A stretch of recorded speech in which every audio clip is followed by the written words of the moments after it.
প্রশাসন নারীরা আজকে তারা নির্যাতনের শিকার, বৈষম্যের মুখী, কি তারা বিচার করবে? তাদের পুরুষের চোখের দিকে তাকালে, পুলিশের চোখের দিকে তাকালে তারা ভয় পেয়ে যায়।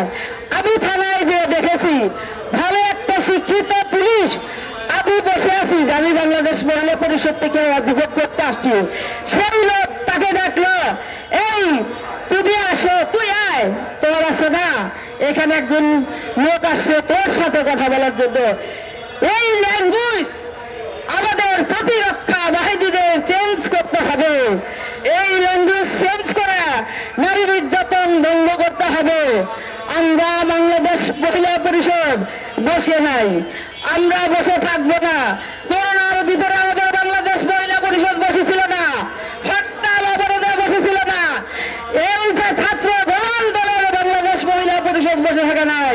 তাই সবাইকে বলবো, সাংবাদিক ভাইদের বলবো, ভাই আপনারা একটু ভালো করে খতিয়ে দেখে রিপোর্টগুলো চালাবেন, বিভিন্ন জায়গায় থেকে শুনেন।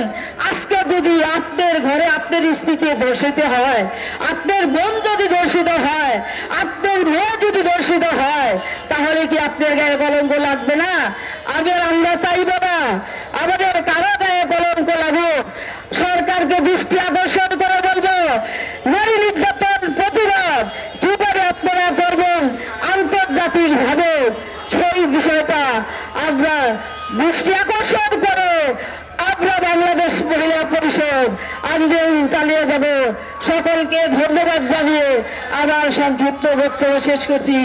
আজকে আর মানববন্ধন এখানেই শেষ।